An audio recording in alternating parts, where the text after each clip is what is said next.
Yes. So phonetically, it is utilizing the entire vocal cord. Yes, absolutely. And the advantages of that. So if somebody is utilizing all of it versus not utilizing certain parts of it, it facilitates certain, or it develops certain faculties of just being able to have flexibility of tongue. The hearing improves because you can catch subtle differences in sound, and that helps in the benefit of learning languages. Exercise So, of the body. exactly. Do you remember anything about the grammatical structure? There was something we had discussed about the grammatical structure. I think I'll just do a quick recap. But do you remember anything about the grammatical structure? What is so special? There is some special characteristic of the grammatical structure of the Sanskrit language. Anybody? And that there are five, there are chakra letters and bija letters. Correct. Those were with the letters and all. But we had also this discussion about the grammar itself, where you remember we spoke about the fact that we have how the right and left brains coordinate. Can you see my screen now? We spoke about how the left and right brains coordinate. So when the left brain is thinking in terms of linear word sequences, which is language, the right brain is creating images. And when you just say the simplest component of, or the components of a simplest sentence is subject verb. So boy goes. So you have an image, the boy goes. Then as you ask the different questions, where, how, etc., there is clarity that happens in the, you're adding the details to the picture in your right brain.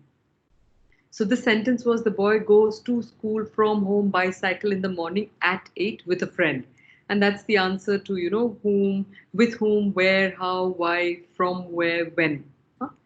What happens as a result of that? So in the English language, when you're saying it in this order, so it goes, the boy goes to school from home by cycle with friend to study in the morning at 8.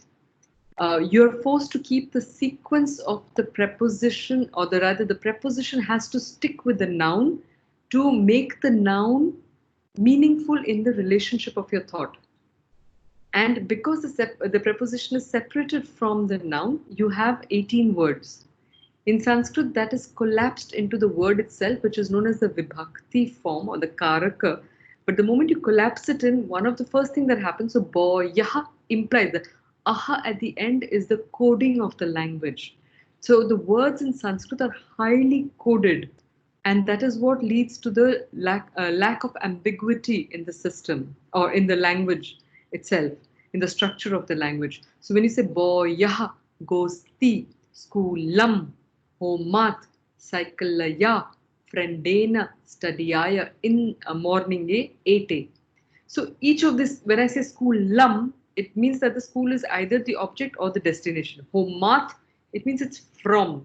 Cyclaya means with cycle.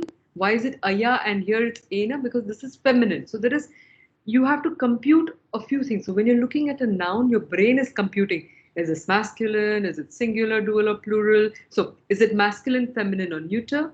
Is it singular, dual, or plural? Is it the first case, the second, prathama vibhakti, all up to the seventh or the eighth vibhakti? And then you also have to know what is the ending of the word. So because it is cycle is dvichakrika, it's a feminine word, so it'll have a different kind of an ending. It's an a ending word. Anyway, long and short of it, the fact is that there is a lot of coding that is there in every word, and therefore when you try and speak Sanskrit, if you have to speak Sanskrit quite fluently, the mind is compelled to engage in tremendous amount of computing. And I was trying to tell you that thereby, because the structures of our thinking, of our expressions, are also deciders of our genetic structures at some level, because it's patterns, it's mental patterns. So our genetic structure is designed for computing in certain ways. And then, so you can imagine if you are able to bring back to whatever extent the original language, what it could do to us.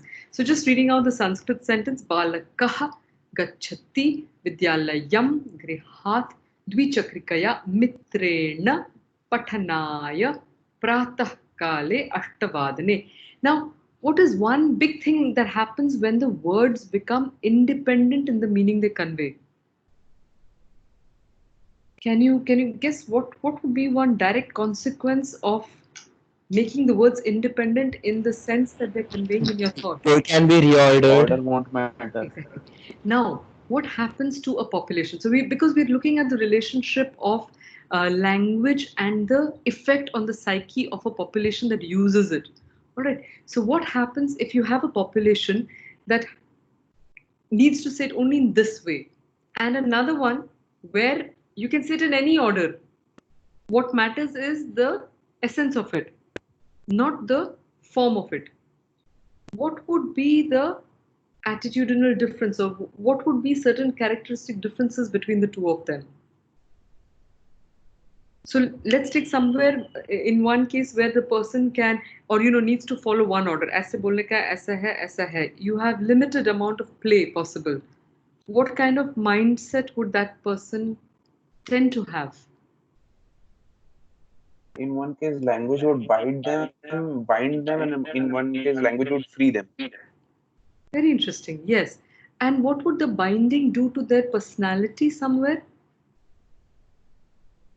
What kind of mind would they develop, or what kind of psychology would they have when right from your childhood you're saying this has to go in this order? Then It they will limits be that. unwilling to change, unwilling to vary anything. Unwary, not so, yeah, they would not be so flexible sometimes. But like again, I will put the caveat that this is one aspect. Huh? This is one aspect that can influence, that has a subconscious influence on our personality. It's not the sole determinant.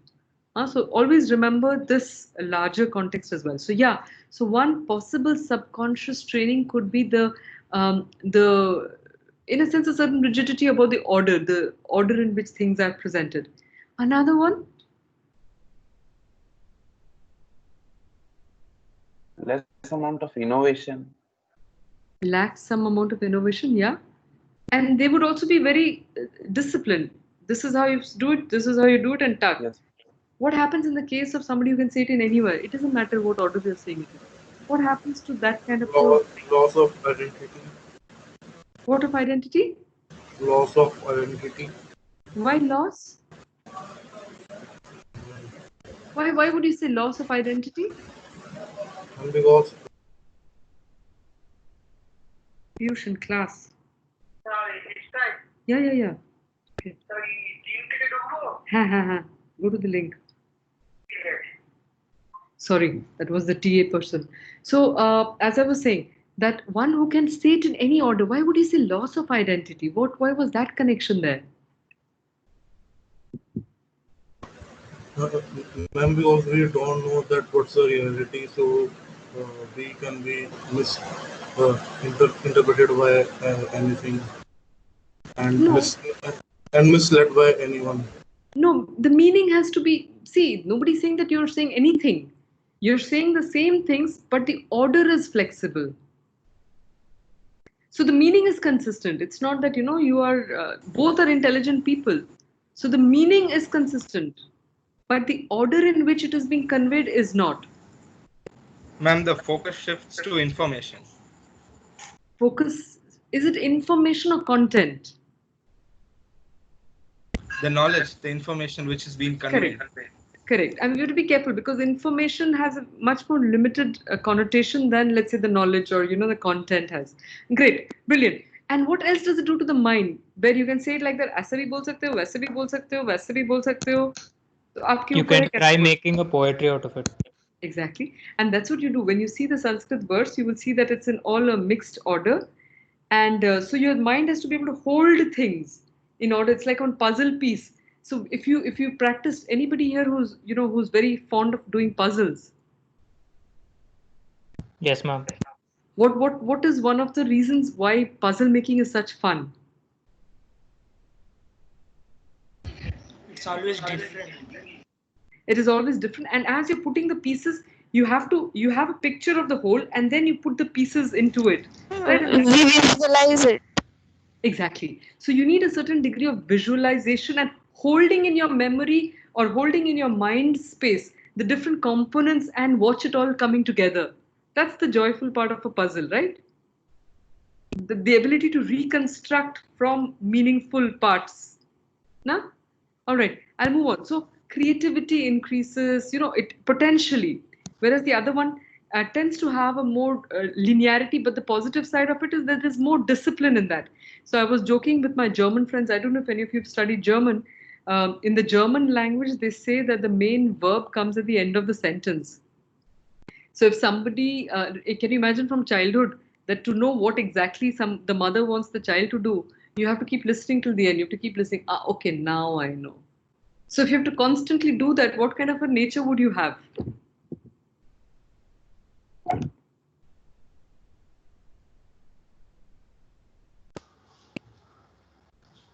What kind of a nature would you have? Patient? Exactly. I'll just stop sharing that there's something funny. Yeah, you would automatically have more patience.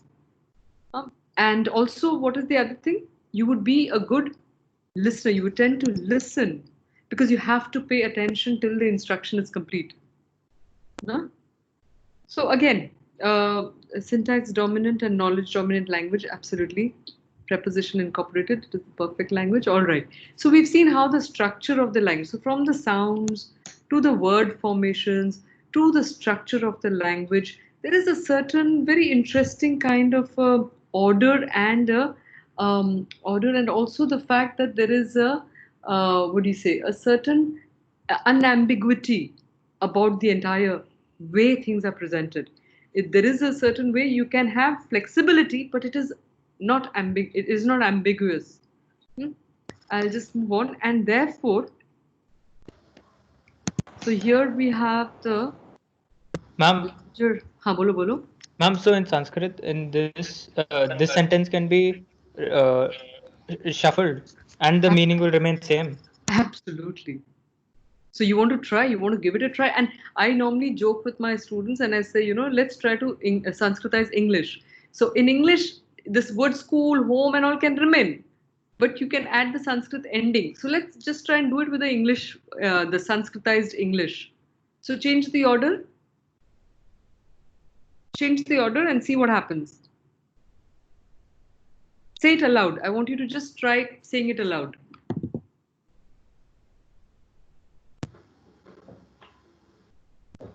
विद्यालयं बालकः गच्छति गृहात् मित्रेण द्विचक्रिकाया.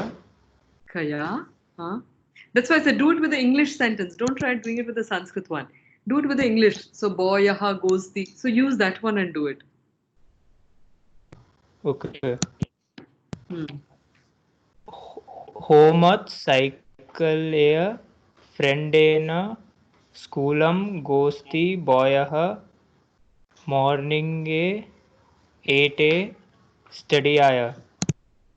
Does it make sense? Absolutely. Because the components, you see, the language is representing the picture that is there in your head.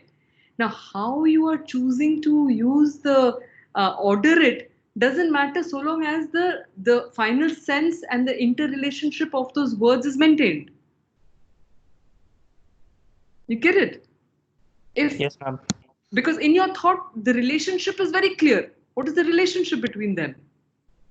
It's only when you're trying to express it that the order of it could become a question if there are limitations. Like if I just said school or if I just said study, you would not really know what that study is doing in my mental image.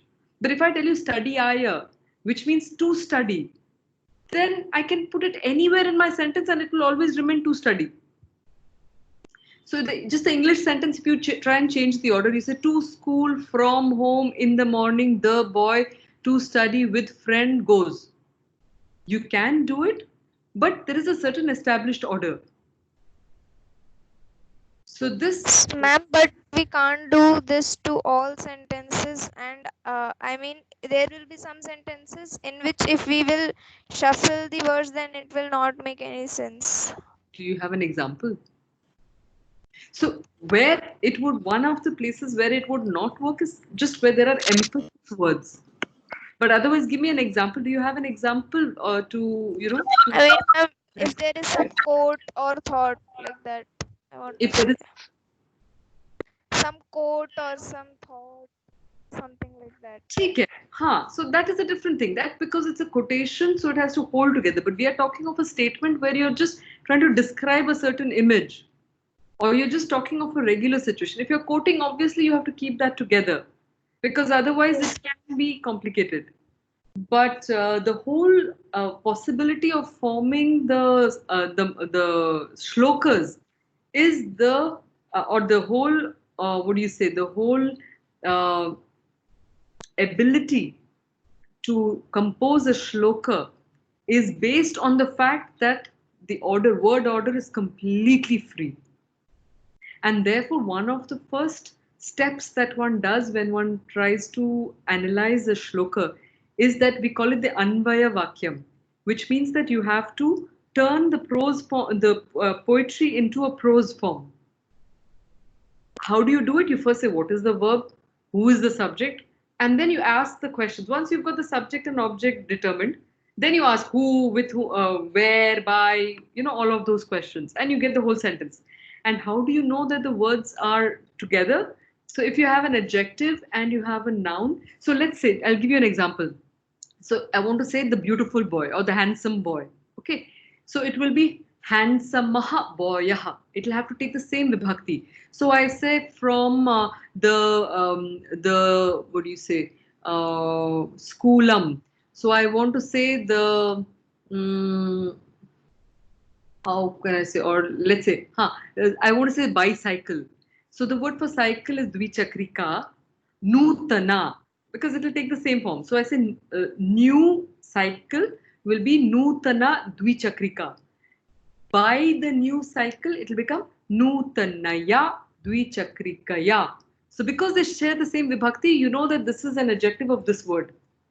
And that then facilitates the usage and bringing it back together to make complete sense of it. Is that clear? Yes, ma'am. Yes, ma'am. Okay. But where there are emphasis words, there it will not. So if I say, I'll give you an example. So aham griham gachami, I go home. Or say I go home. I only go home. Aham eva griham gachami. I go only to the home. It's strange to say it in English, but aham gachami eva griham means I definitely go home. Or you say aham griham eva gachami, I go to the house only. In English, it's very difficult to do translations because it's not one-to-one mapping. So I'll do it in Sanskrit for you. So I'm saying I go home. Okay, aham griham gachami. So aham griham gachami. I only go home. Aham eva griham gachami. I go to the house alone. Aham griham eva gachami. I go to the house definitely. Aham griham gachami eva. So when you have emphasis words, then that will stick to the place where you're putting the emphasis. But it doesn't matter. I could have said griham eva aham gachami. Or I can start with gachami eva aham griham. You can change that. Depends where you put the emphasis word, it will emphasize the previous word to that. Okay, but the order is still flexible. Haan, bolo. And like when we do the any like religious prayer like a Om Bhur Bhuvaswa Tasavitul Varini. So here can we change the order? Like Absolutely. Okay. So, in fact, you would tend to do that when you are trying to make sense of it, then you will tend to find the subject and the verb and try and make a prose form of this mantra. Now, the thing is that when you are reciting mantras, like we discussed earlier on, are systematized sound technology. So the sound has been placed in a certain manner in order to create a specific effect. To what extent is that tied in? It is a kind of an energy circuiting when it is connected directly with a mantra. So if I change the order of the words, I'm changing the energy circuiting in myself at a pranic level, at a chakra level. All right. So, yes. If I want to say that some X event happened after some event Y, and the order of words is not important. So how am I going to convey that this is the order of events? So give me, and just give me a proper example, and I will translate it for you and demonstrate. Give me a sentence instead of saying X event after Y. Just fill in the X and Y with an event. I will go to the school after doing homework. Huh. I will go to school after doing homework. So I will. Let me see if I can. Okay, I will go to school after doing homework. So I will go. I will go. Gamishyami or gachami. That entire thing, I will go, can be condensed in gachami or gamishyami if you want to talk of the future. Okay, so gachami to school, vidyalayam, after homework, grihakaryanantaram. Okay, so grihakaryanantaram, gachami, grihakaryanantaram, griham gachami, grihakaryanantaram, grihakaryanantaram, griham gachami, grihakaryanantaram, gachami griham. It doesn't matter. Or vidyalayam. I'm saying the words wrong. I'll repeat it again. So gachami vidyalayam grihakarya nantaram. Okay, grihakarya, house homework, anantaram, after. So gachami vidyalayam grihakarya nantaram. Now let's change it. Gachami grihakarya nantaram griham. Doesn't matter. Let's change it. Grihakarya nantaram vidyalayam gachami. Grihakaryanantaram gachami vidyalayam. Doesn't matter. Change it. Vidyalayam grihakaryanantaram gachami. No problem. Vidyalayam gachami grihakaryanantaram or grihakaryanantaram gachami. It doesn't matter. Ma'am, Okay, ma'am. but here we have firstly formed an image of the things, right, that we want to interpret from the meaning from the words. So that's why the order that's why we are saying that the order is not Changeable. Yes. The order doesn't matter. Yes. Because We you see, already formed an image of that. I didn't fully catch your question. He told that since we already formed an image of whatever we are going to tell, the order does not matter. Exactly. And the other way is that when you are, who's Priyam? Anybody?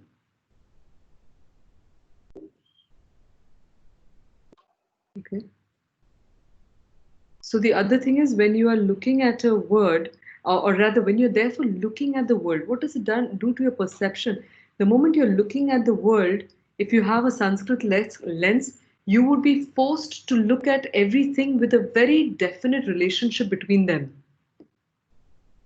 Things are not just like that there. There is a very definite ordering of the world around you that takes place by the mere fact of the way that language is classifying these objects in your head. Okay, and I just want to, since we were talking about that, this is not directly linked to what I was saying, but it has an interesting mnemonic tactics that was used in the Vedas and how the mind was trained. So you know that the Rig Veda, for example, has 10,555 or 600 verses. Okay, that's the volume. So people knew the entire thing by heart. They knew the 4 Vedas by heart, and that is why they were Chaturvedi and Trivedi and Dvivedi, because they knew that many numbers of the Vedas. How did they memorize such huge texts? So one of the things they did is that they had 10 methods of learning them. So one of the methods was, for example, just saying it. So let's say you had Tat Savitur Varenyam. Let's just take the Gayatri mantra. So you have Tat Savitur Varenyam Bhargo Devasya Dhimahi. So I'll just take the first 3. Tat Savitur Varenyam. Savitur Varenyam. So first they would just separate it out. So Om Tat Savituhu Varenyam. Simple. Next, Om Tat Savituhu Varenyam. So 1, 2, 2, 3, 3, 4, they would learn it. Next, Om tat savituhu savituhu tat tat savituhu savituhu varenyam varenyam savituhu savituhu varenyam, etc. Okay, the entire thing. Next, another one. So like this, they had various options, and the 10th one is known as Ghana Patha. Okay, so Ghana Patha, what would they do? So it goes like this: Om Tat Savitur Savitur Tat Savituhu Savitur Tat. I'll start again. Tat Savituhu Savitus Tat Tat Savitur Varenyam Varenyam Savituhu Tat Tat Savitur Varenyam. Then Varenyam Savituhu, no, Savituhu Varenyam, Varenyam Savituhu, Savituhu Varenyam Bhargaha, Bhargaha Varenyam Savituhu.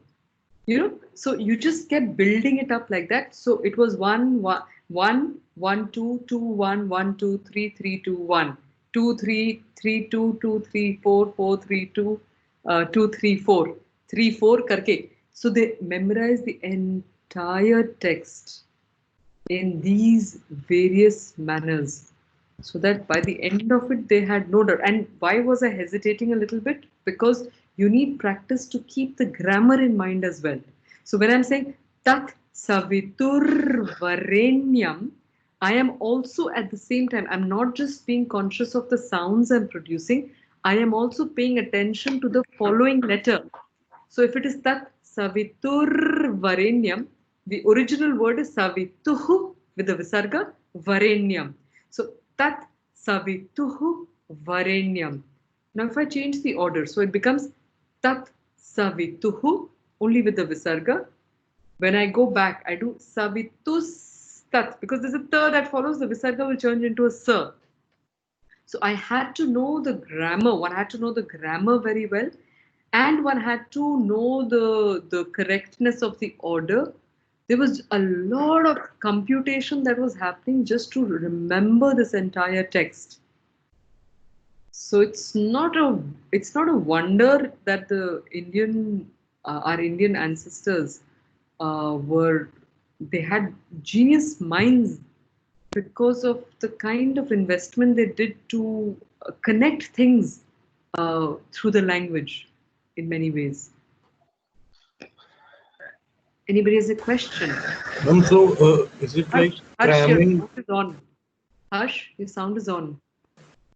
Ma'am, so, Okay, yes, ma'am. is it like cramming or what? It was definitely a lot of rote. But then they were not just memorizing it, just, simply. There was a whole technique of memorizing it. And this technique of memorizing these texts was facilitated by the nature of the language. You try and apply this to other languages, and I don't know how easy or difficult it would be. It should work. This order of remembering word orders could work. But I think that with the possibilities of the Sanskrit language, the flexibilities that it allows, really enhances the ways in which one can learn these ancient texts. So the Ghana Patha was a very assured way of memorizing these complex texts. Okay. I'll move on to just show you, and I'd very briefly gone over it last time. Ma'am, Bolo, bolo. When the length of the sentences will increase gradually, and if we will keep shuffling like that, then it will become more and more difficult to make sense of those shuffled sentences, right? Why are you feeling that it will become more difficult? Why do you feel it would be more difficult? Where is that coming from? I mean, it will be difficult to connect and make sense Why because it would is such a big and complex sentence. so you can imagine. So what is it doing when you are saying these long sentences? Let me see if I can pull up a sentence. If all of you know Devanagari, then I'll try and pull this up for you, and we can. One second. Let me stop this. Let me see if I have my course on somewhere. I don't know if I shut it down. Good evening, ma'am. I have a question. May I Yeah. ask it? Please. Ma'am, so will it be okay to say that it is easier to learn something in Sanskrit language as compared to other languages like English language. If we have to memorize a book in English language, and comparatively we have to read the same content in Sanskrit language, then will it be easier to do it in Sanskrit language? So one, I mean, see, there are many assumptions. So the assumption is that one of them is that, they both know the language equally well. Okay, so if they both know the language equally well, I would imagine that learning the Sanskrit is easier for the simple reason that you have much less to learn. If the meanings are the same. So if I'm trying to represent, so let's say you have an English text, because if you're trying to design a research project, there has to be many, what do you say, you have to reduce the number of uncontrolled variables. So if you have an English text and you translate that into Sanskrit, then you can do a comparison, a valid comparison between whether it's easier to learn the English or it's easier to learn the Sanskrit, right? Okay.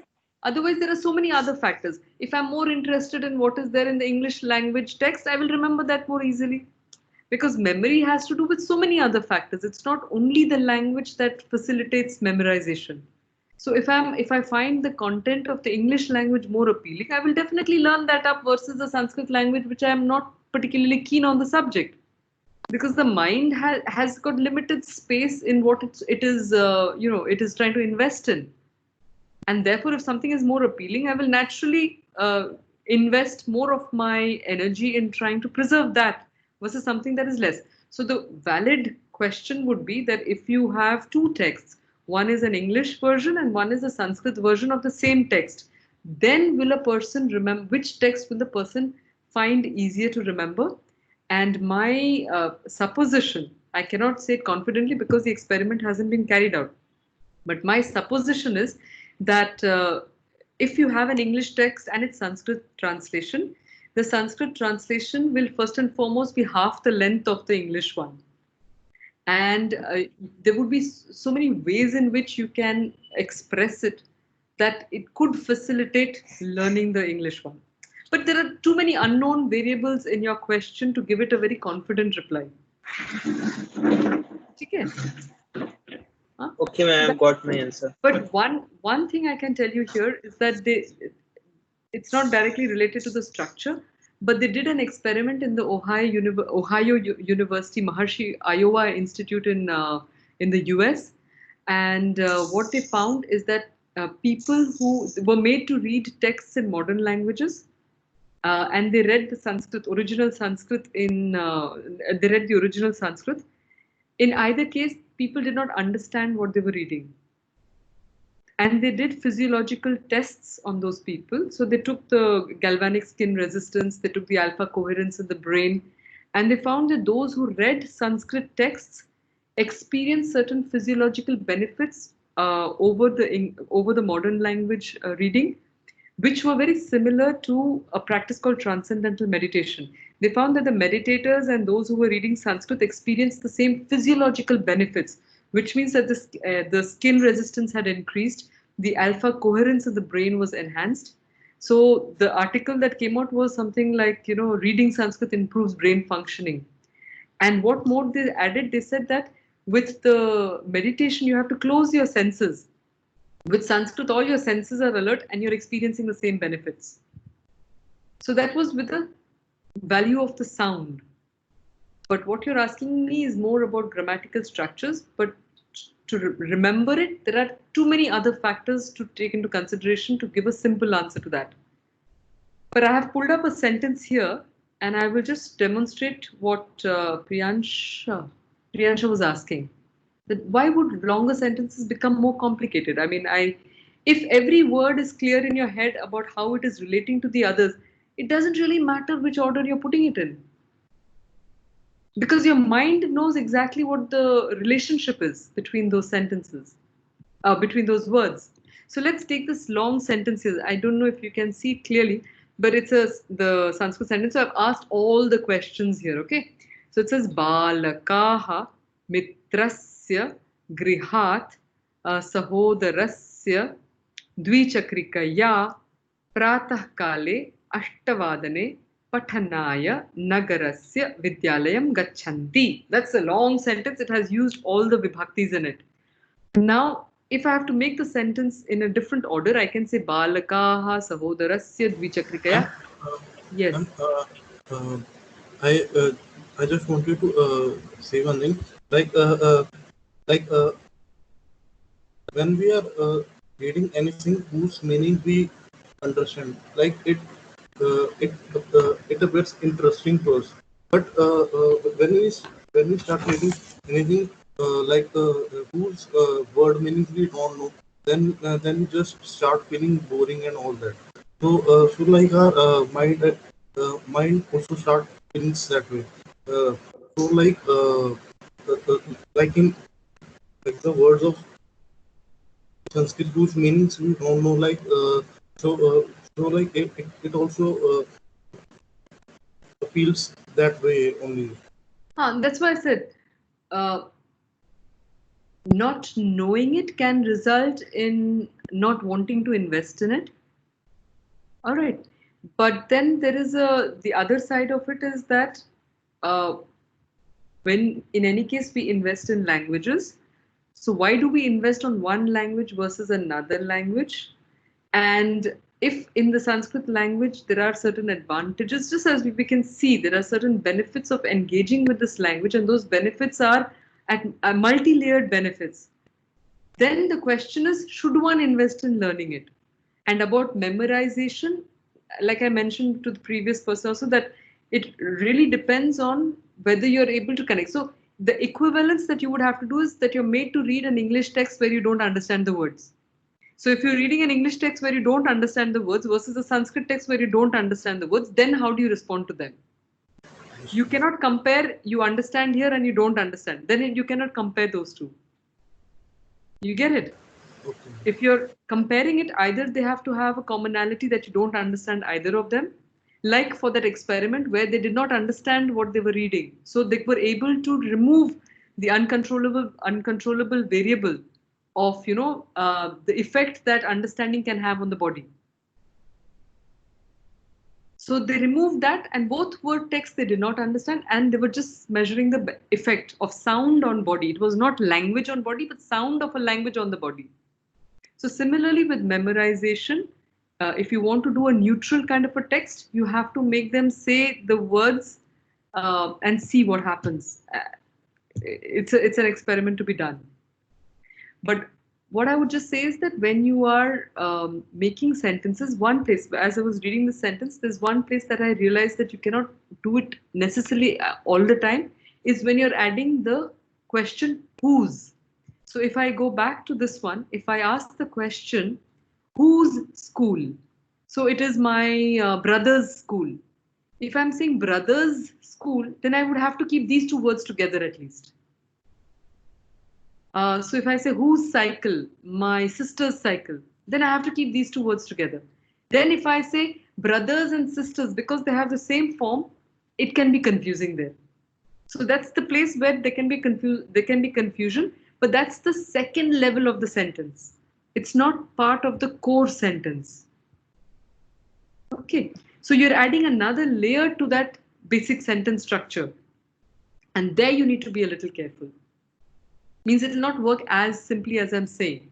Then you have to understand the context of it, etc., etc. But if you are just saying a simple sentence, it doesn't matter how long the sentence is because every word is, it's literally like this. It's like if you're in the brain, so you are putting a puzzle piece, you're making a puzzle literally with Sanskrit. So I can put the puzzle piece to school initially, and then I can say with friend, to study, goes, because the relationship is clear. Even if it's a long sentence, it doesn't matter because you're able to exactly put the piece fits where it should fit. Whereas if I told you just school, study, morning, you wouldn't know what is happening in the brain.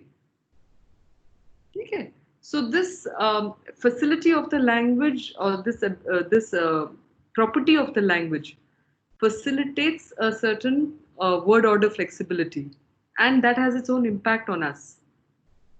Can you see my screen? Are you able to see my screen? Yes, ma'am. Okay. Yes, Very ma'am. hazy, ma'am. Yes, Very ma'am. hazy. Yeah. Okay. So I'll just move on. I'll close this, and I just wanted to do a few more things, and then I'll wrap up. So psycholinguistics. So therefore, what is the benefit? We had seen this, that there is an embedded interrelationality and clarity of relationality or interrelationships of your thought components. It helps unambiguous categorizing of the worlds around and within, because there's a lot of study investment on that. It presents a philosophical logic of the linguistic grid to facilitate the mental computing needed to form sentences. Okay, why do I say that? Because the grid is that you have these 8 vibhaktis, singular, dual, plural. When I speak, I have to immediately know whether it's, I have to compute all of those things like I told you. From school, okay, from school, is it singular, dual, or plural? It is a plural. And then I have to say, so I have to know already from school would be skulebhyaha, for example, from school. Many schools, from schools would be the thing. Okay, basically it facilitates this computation, and there is a philosophical logic of this linguistic grid. It's a detail, I'll not go into it because it can just become too much. So David Frawley has this quotation where he's saying that it's one of the most, Sanskrit is the most oldest and most continually used languages in the world. By the most conservative accounts, it has been used continuously since 1500 BC, and by more liberal accounts, it was in use before 6000 BC. Classical Sanskrit follows the same basic pattern since the time of Panini, who probably lived around the time of the Buddha. It has the largest literature of any language, along with the sacred literature of 2 of the world's greatest religions, Hinduism and Buddhism.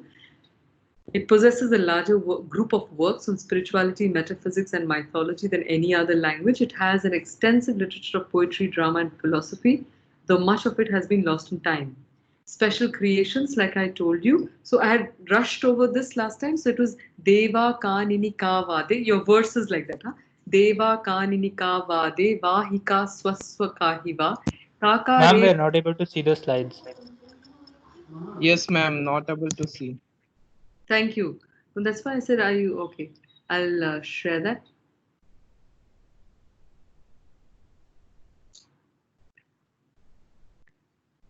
Can you see that? Yes, ma'am. Yes, ma'am. Huh? So here we have Deva. Can you see this one? What I'm reading out now? Huh? Deva Kanini Kavade Vahika Swaswa Kahiva Kaka Re Bhabare Kaka Niswabhavya Vyabhaswani. This has a certain meaning. Okay, this verse. Now you do a mirror image of that. And when you do a mirror image, I will try and see if I can get the meaning out of this. When you do a mirror image, what is appearing? What suddenly has appeared in this? What possibility has emerged? It's same both ways. Lateral inversion is also. All are palindromes. Exactly. It's a palindrome. Huh? And no matter which order you're reading it, it's the same. And something like this has a meaning. So, special creations. So the meaning of this particular verse is, it says, a man who desires war, that is, this is that battlefield which excites even the gods, where the battle is not of words. Here people fight and stake their lives not for themselves but for others. This field is full of herds of maddened elephants. Here those who are eager for battle and even those who are not eager have to fight. No, so just in that particular verse, they're communicating all these things. Let's move on. So this was what I showed you, that you have one verse which is like that. So you take the first verse. Siragasam Sada Radhya Vihata Katata Mata. And then you put each of the homonyms in independent boxes. Now you reshuffle the order of the letters and come up with a second verse. What is the relationship between these two words? The relationship is that if you shuffle the order, you get the solution to the famous chess problem where you have to move the knight of the chess of the game in every single square of the chessboard. Because the knight doesn't move straight, it goes two and then, diagonally. So this particular rearrangement of the letters is providing you with the answer of how a knight on a chessboard can complete all the squares of the chessboard. And so you can imagine, and each of these verses, so just compose. So it's not just a mathematical thing, and kuch bhi meaning hai. It's not like that. Each of these verses has a different meaning. So meaning, so when whoever is composing this is having to keep the meaning in the head, is having to keep the letters in the head. So you can imagine what kind of a mental genius was required to come up with this, just this composition. And they had tons of these compositions. So in this particular one, the Muraja Bandha. So in the Muraja Bandha, you see that this one, Sa Bhupa Samaparastha, and then you have a different set of letters there. But now if you read it in this diagonal way, you will get the same as the first line. And why Muraja Bandha? If you look at that, not the Damaru, the Pakhavaj or these Muraj instruments, you will see that the strings are crisscrossing like this. And therefore they called it that. There was another fantastic one where they called it the Gomutra. Okay, there is one which is an undulating one. And why did they call it the Gomutra? They observed that when a cow walks, its urinary pattern is of a certain kind, and they created a verse that would fit the urinary pattern of the cow. So again, the phenomenal observation power they had, the phenomenal mental capacity to hold a variety of things. Okay. So what's the, this is the last part of it, and what's the relationship of language with culture? We've looked at it earlier on, but certain fundamental questions that they asked: who am I? What's the purpose of my life? We look at this when I do my class on yoga psychology. What's the relationship of the world I live in? So they were really asking these important questions. And one important thing. So let's, I'll stop sharing, and I want to you to answer this. How would you say in your languages? How would you say I have a book? Tell me, I have a book. Anybody? Hindi में कैसे बोलोगे? मेरे पास किताब है. मेरे पास किताब है. In Bengali? আমার কাছে একটা বই আছে. हाँ, আমার কাছে বই আছে. In South Indian language, Tamil.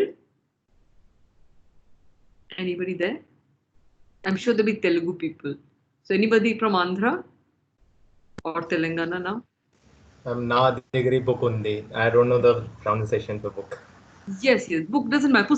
Pustakam undi. हाँ. So इसे pustakam undi. Ma'am, can I say in Punjabi? Please. मेरे कोल किताब है. किताब है. All right. Anybody else? Any other language? Gujarati? Do we have Gujarati?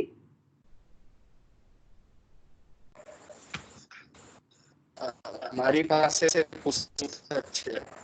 મારી પાસે પુસ્તક છે. Okay. Is મારી પાસે પુસ્તક છે or আমার কাছে বই আছে, are they identical to I have a book? If you had to do a literal translation of what you just said, Preet Kumar, you just said that in Gujarati. What would be a literal translation of that? No, it's not a literal translation. Mari paase kitab chhe. No, that's what you said. I book have. Book have. No. Mari paase is what? I possess a book. Yeah. Even no. The verb is not possess. The verb is not possess. What is the verb? With me. With me. No, that's not the verb. What is the verb? The verb. Na? Have. Nare. Che is what? If I said that there is a book exists. Yeah, exactly. So if I say there exists a book, how would you say it? There is a book. There is a book. How would I say it? How would you say it, Preet? How would you say there is a book in Gujarati? एक पुस्तक छे. पुस्तक छे. Okay, so पुस्तक छे. पुस्तक छे. Brilliant. एक पुस्तक छे. Bengali, একটা বই আছে. So আছে or che means there is. It does not have. So I always give this example that for me it was an aha moment to recognize that in the Sanskrit language and thereby in all the Indian languages, there is no verb to have.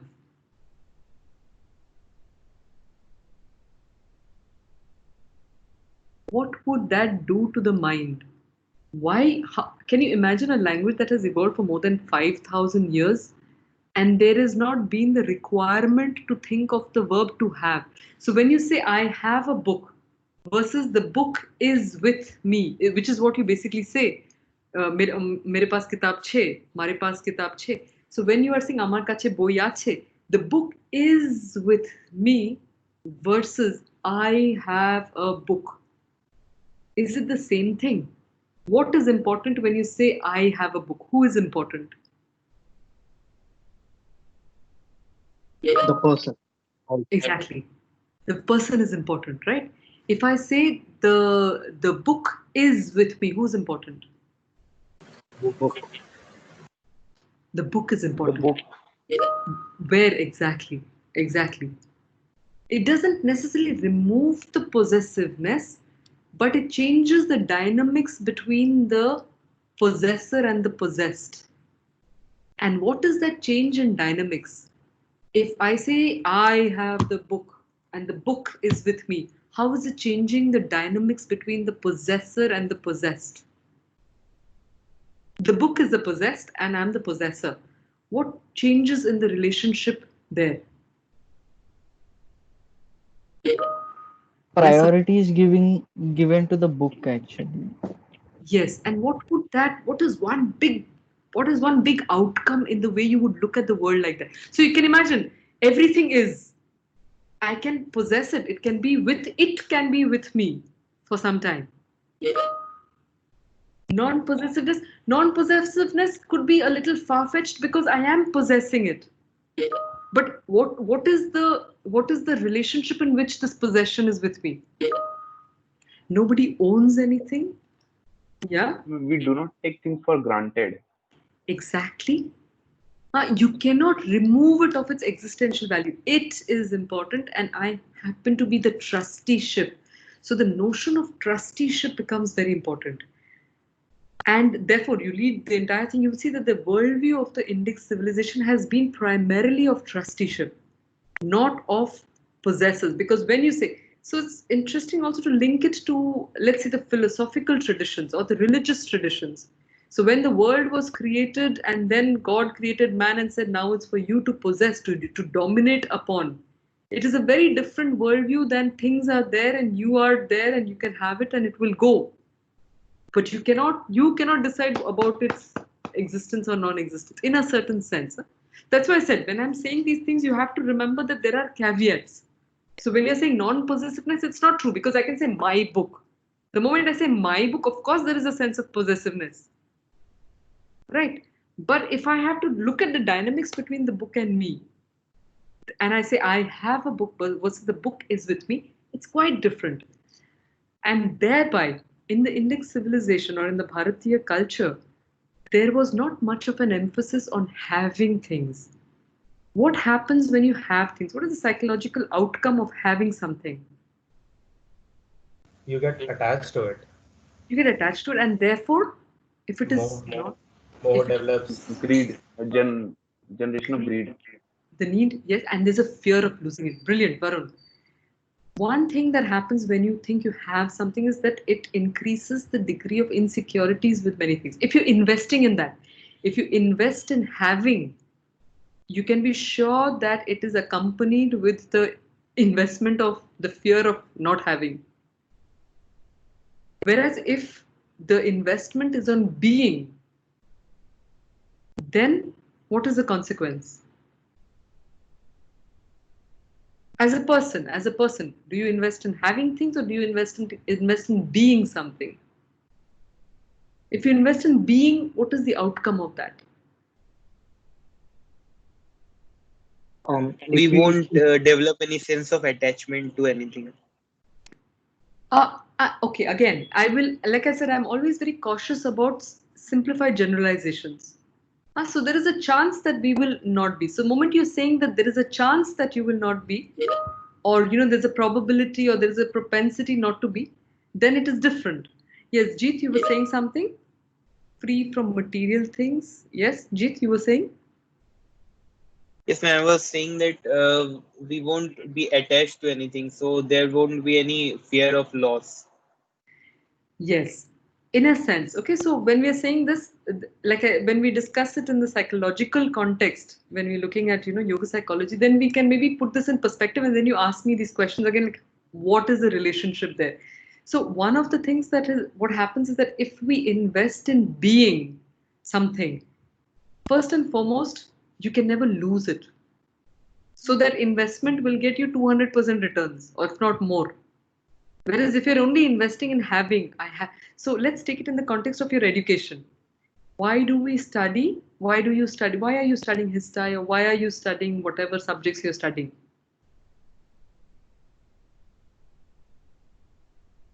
Mostly because of money, I guess. Money before that? Because you want to I think have, we are Know curious things. about. Want yeah. to know things. Curious, okay, Get to that know. is one thing, yeah, okay. Want to know? But very We often, want to possess knowledge. We want to possess knowledge about the arts and architecture of our country okay, from the ancient time. all right, yeah. But very often when one studies, I mean, that has been my encounter at the institute here, is that one tends to study because I want to have certain marks. It's not about, the investment is not on I want to become more knowledgeable. I want to have knowledge also can be one way of looking at it. So it's a bit tricky there. Okay. But one is that your focus is on having of a certain thing which is of a smaller, of a more changing nature, and the other is if you invest. So you can have knowledge and you can have marks, but the investing in having knowledge and having marks is quite different. Like I can never be more markful, but I can be more knowledgeable. You see, if the absence of the verb have was there, then how would you express this in English? In English, no? So one other point here that I would like to, I'll take you through this, though it will come also in that context, but very quickly. So it also boils down to our identity around us. So my simple question is, when you're talking of identity, do we have a body? Do you have a body, or are you your body?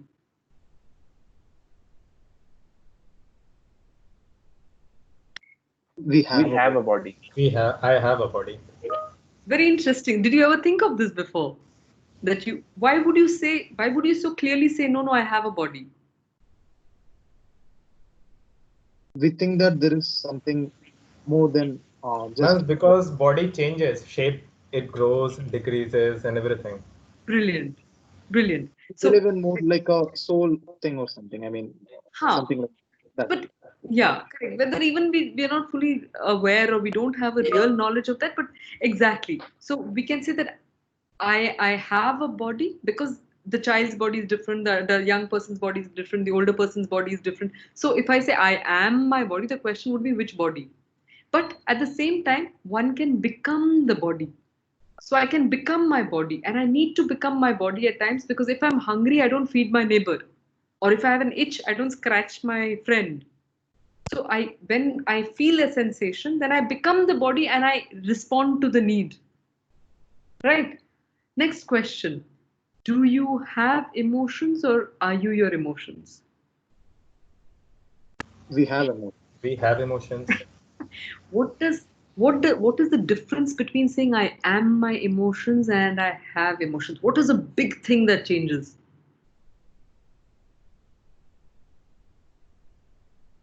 A big thing. It's a very significant difference. When you say I have emotions and I am my emotions, what implications When do we I say I am my emotions, we become responsible for our emotions.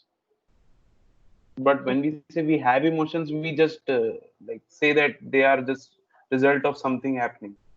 Absolute. Absolute. So also what Vedant is saying, that emotions are in my control versus I am in control of them. Exactly. So when I say I am my emotions, then it implies that my emotions have control. But if I say I have emotions, then I can choose. So if there is a trigger to make me angry, do I become anger? Huh? And I have, so do I become anger or do I not become anger? It's a choice. But if I think that I'm an angry person, then if something happens to me, I will become angry because I am an angry person. You understand the difference? Same with the thoughts. Are you your thoughts or do we have thoughts? It's the same logic.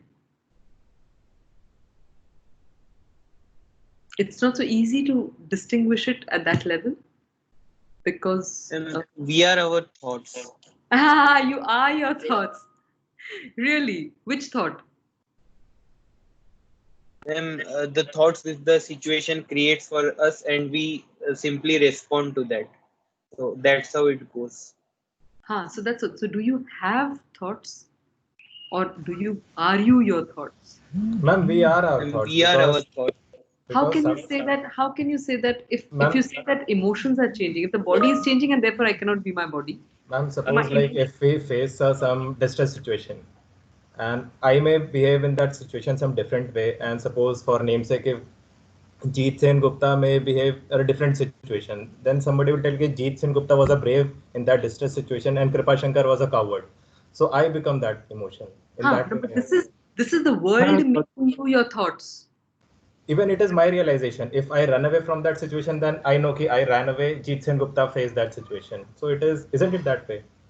But now that is when I first asked the question that I can become my body.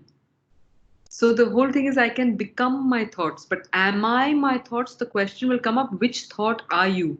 Are you a constantly flitting being? Or do you think you can, okay, the other way, can you control your thoughts? Thoughts controlling. No, right. We Ma'am, can. actually, my point is like it requires a lot of practice to be able to control our thoughts. That's a different story. The question is whether there is a potential to control it or not.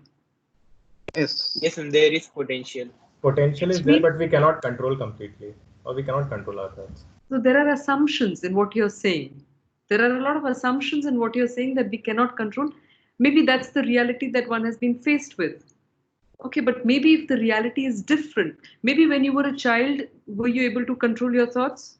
Or are you able a little more to control it now? Maybe now. And this comes with maturity. Yeah. So we see that if you maybe grow a little more mature or you have more experience, more training, then what prevents us from believing that what you could not control yesterday, you can control tomorrow? I have Kshitiju saying that I'm not getting what is conveyed by I am my emotions in different scenarios. So when you say that, I'll just go back to the comments here. It says I am my emotions. So when I say I am my emotions means I am anger. I am an angry person. When I say I am an angry person, I identify myself. I make anger a part of my system. But if anger is part of my system and there is a trigger, I will always be angry because I am an angry person. But if I say I have anger and there is the same trigger, then I can choose whether I want to become an angry person or not. Exactly, ma'am. That choosing is not my thought. Suppose if somebody hits me, then gussa aaya, that is my thought. But not replying back or not reciprocating is controlling my thought. Exactly. So the fact that you can control, so the thought, sorry, say that again. Say that again. It is key control over thoughts. Becoming a thought and controlling over thoughts are two different things. Suppose if somebody hits me, किसी को भी अगर कोई मारेगा तो उसे गुस्सा आना ही है. Everybody will feel angry or will feel like hitting him back. But keeping that emotion कि मेरे को वापस मारना है and being cool is that controlling over emotion and thoughts. But everybody has that das mukha of Ravan जो बोलते हैं all emotions and everything. Now what you outcome of that is that control of that thought. Correct. So now if yes, one thing. So I see it like in this way. So it's in our hands whether we act upon that thought or not. Like if we want, we can act upon the thought. Otherwise, we can just leave it, just let it be, right? Brilliant. Yeah, that's exactly what I was trying to say. That if I am my thoughts, so this works very well in a context of, let's say, in a social situation where people have different ideologies. So if I believe that I am my ideology and somebody challenges that ideology, then I will feel like it's a personal insult. But if I recognize that, nahi yaar, thought, I am not my thoughts. Today I can like this thought, tomorrow I can like that thought. If I am my thoughts, then I can never change my thoughts because sometimes they can be radically different. Then the question is, who the hell am I? You Yes, see, ma'am. you can keep changing, but I change my thought. I don't say I become the other thought. You can say I change my thinking. Is that clear? Is that any clearer? So Yes, this, ma'am. like I said, it works well when I say if I don't like a person's thought, doesn't mean that I cannot like the person. Yes. But if I think that that person is that person's thoughts and I don't like the person's thought, I will not like the person also. This ability to distinguish between what is the possessed and who is the possessor, if you make them two together, it has certain consequences in the way we are responding to the world around us. Yes, ma'am. This needs a lot more thinking, but then the big question, yes. Sai Krishna? Jai Sai Yeah. Krishna? Yeah, I was just saying, like, yeah, that is true actually. Like what you were saying. Yeah. So Gursimran is asking whether can we really control your thoughts? Can you not? Supposing there is a thought that's coming that, what kind of a thought would you say that you can easily control? Just supposing a thought that is coming to your head that, I'm a failure. Supposing, let's say, okay, like I'm a failure. But is it not possible to change that thought and say that, no, I can do something in my life? Ma'am, easiest thought to control. Bolo? Like if we have an exam and if we want to study, Huh. so we can easily control that. I don't want to study. I don't want to study. Exactly. And then you say, I have to study. Okay, because of circumstance, etc. I can control thoughts by playing video games. All right. But basically, we see that we can exercise a certain degree of control over our thoughts. To what extent is a whole question that we'll take up when we meet again with the psychology part of it. Okay. Now, the question that I will leave you almost with, but I'll wrap up a little bit. The question that you need to think is that if I am not my body, if I have a body, if I have emotions, if I have thoughts, then what's the obvious question? What am I? Who the hell am I then? Who Who is am I? I? Who am I? Yeah. Who is this I really? It's again an interesting one to spend some time on. Ma'am, I'm writing a question like when a child is born, he doesn't know anything about how the world works. People around us make us like them. So, yes. So I can't express this thought more. But I hope you get the meaning. Satyam. Now, Arashjit, now the thing is that people are making you believe. Does that imply that you have to become that belief? Man, that's and like the world makes us to go that way, like in a certain way that uh, like you need to get a degree, do a job, and so on. So I don't know, like it's that the other people are controlling life, like. Yeah, exactly. But that is directly proportionate to how much of control you want to give them.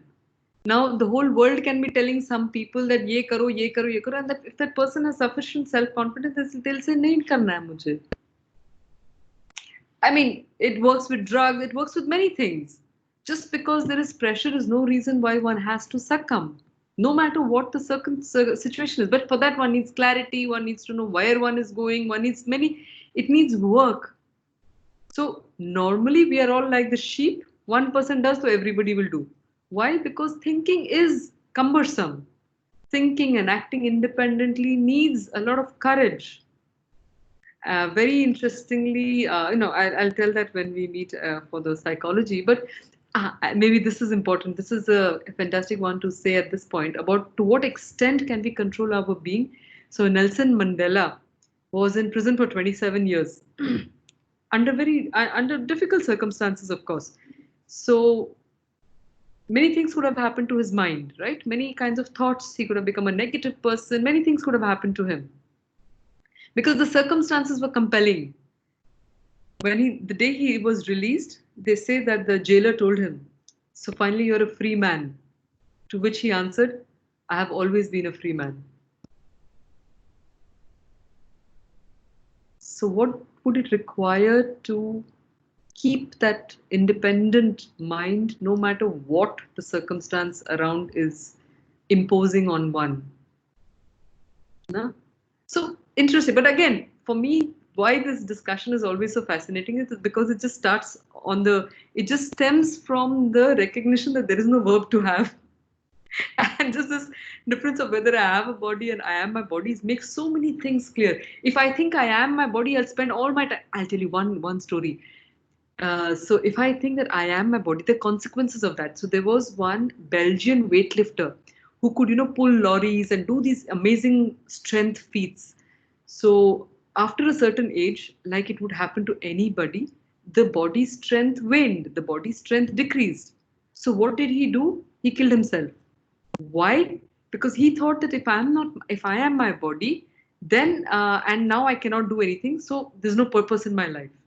We have Arunima Sinha, the girl who was pushed off the train, and she was a volleyball player who cut and both her legs were amputated.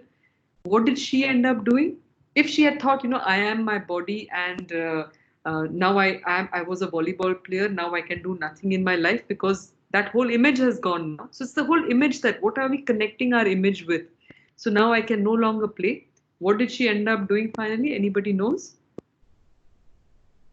You know of Arunima Sinha's story? Anybody? Winning a Paralympic medal, I guess. Okay, that's a good guess. No, she went on to climb the Everest. Yeah, oh, yes, she went on to climb the Everest.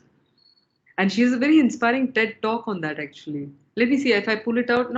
I don't know if it's TED, I don't remember. But there is a foundation opened by her in Lucknow called Arunima Foundation. I have been there. Oh, very nice, very nice. So we see basically that if she had thought that I am my body, with the change of the body, she would have become a different person. Huh? But we see that did not happen. So I think I will just close with these quotations. We have this Sanskrit and wellness. So what are the different levels at which it is benefiting us? There's a physiological stimulation, as we have seen, stimulates all the parts of our being. Emotionally, there is pranayama, breath regulation, regulates the emotions. Mentally, it brings disciplined thinking.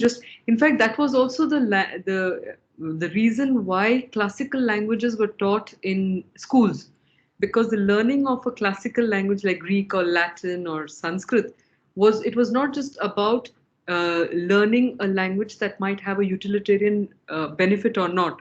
The learning of the language was to format the mind and make it structured in its very thinking. Okay, so that's one. It does it. In fact, I say that Sanskrit, the study of Sanskrit and the use of Sanskrit makes your mind like an operating system that is virus-free. Why? Because the Paninian grammar is a complete meta language that is pretty much virus-free, and the fathers of the computer discovered it when they saw it. So then we have the spiritual potential of reconnecting us to connect us to our para levels. Maybe talk of that, and cultivate of Ritachit. Ritachit is this the consciousness of knowing what is right. And finally, there are experiments by the one I talked to you about, the Maharshi Institute, was by Dr. Fred Travis. And James Hartzell, he talks of the Sanskrit effect, that he found that people who are chanting for many, many years, they seem to have a certain extra layer, gray layer, but they could not affirm that it is only because of Sanskrit. It could also be because of memorization, and also there is a bit of a disclaimer with that experiment. So just to close here, why is it called Sanskrit? Or justly is it called Sanskrit? I think I read this quotation out to you earlier on, that he's saying that it's more, it contains all the parts of the Sanskrit language, of other aspects. This is one beautiful quote again. It says Mother India. This is by Will Durant, who was an American writer, historian, and philosopher. He says that India was the motherland of our race, and Sanskrit the mother of Europe's languages. She was the mother of our philosophy, mother through the Arabs of much of our mathematics, mother through the Buddha of the ideals embodied in Christianity, mother through the village community of self-government and democracy. Mother India is in many ways the mother of us all. So when we were talking of the value of knowing our own cultural uh, history and the role that we have played in shaping the world as it stands today is enormous. I mean, it's yes, if India was not there, Bharatam was not there and did not um, offer the world the wisdom and the knowledge that she did, we would be in a very, very different world today. So, and we are inheritors of that. Huh? So anyway, here this is a nice mantra. It's a Shanti mantra. It says, Sarve bhavantu sukhinaha, Sarve santu niramayaha, Sarve bhadrani pashyantu, Ma kaschid dukkha bhag bhavet. Om Shanti, Shanti, Shanti. And what does this say? So it says, Sarve bhavantu sukhinaha. May everybody be, or may everybody have excellent spaces, which is what Sukha represents. But when you're saying this, there is an embedded responsibility. I can say, let everybody be happy and then say like that all the time. So when I'm saying let everybody be happy, there is a responsibility to practice happiness in one's life. For the words to be true, Sarve Santu Niramayaha, for everybody to be disease-free, especially in today's context of the corona, there is a responsibility on each one of us to ensure that we are maintaining good health. That there is, the disease is wrong there, there's a mistake there, typo. So that we ensure that there is a certain well-being in our system. Sarve Bhadrani Pashyantu. May everybody see the good.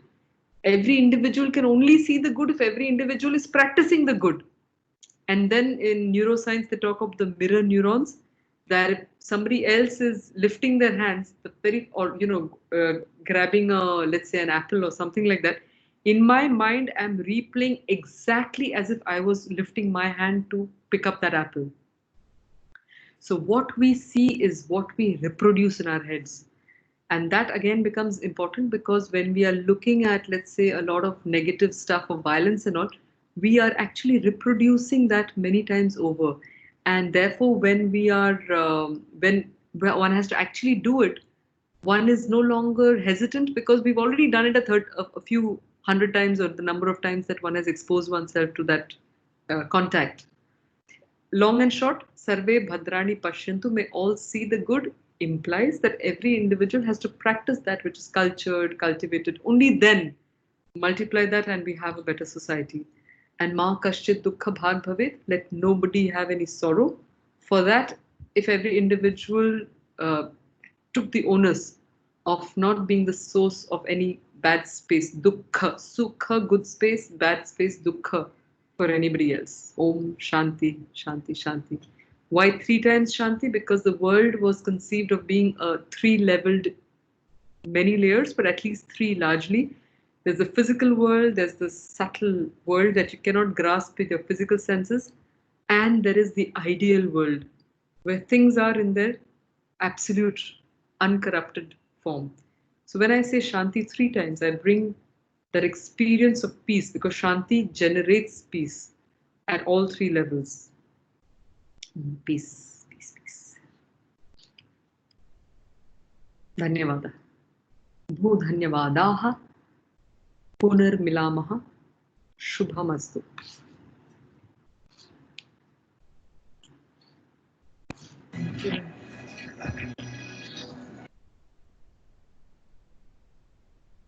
Yeah. Ma'am, if you're free, just basic doubt other than subject. Tell me. Ma'am, this is for elective subject selection. I have selected this Histai and human psychology as my electives 1 and 2. Okay. So I have just selected this human psychology today. So I hope I'll be getting these classes for male meet, or I have to be added. You have selected? This HS 43, ma'am. 05 psychology or Indian psychology. Sorry.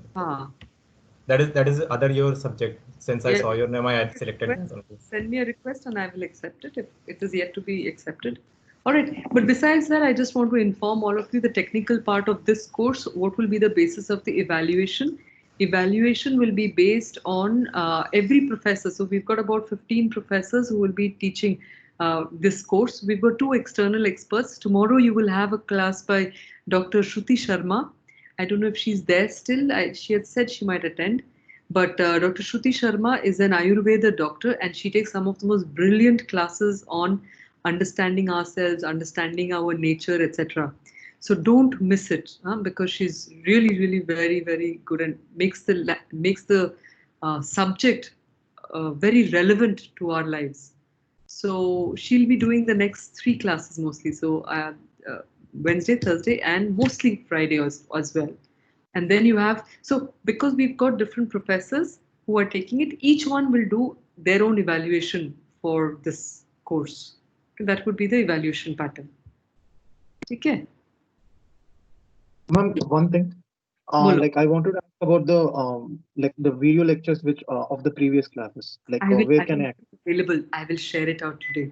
I was finally able. I'm like I said, my big lacunae is that I am technologically a bit handicapped, and I don't manage to invest the required time to figure out things. So there is a bit of a lag between my intention of doing something and the actual ability to do it. So now I have discovered how to upload it on YouTube. I will share the links. Okay, this one, all of you will get access to it, right? So I'll stop it.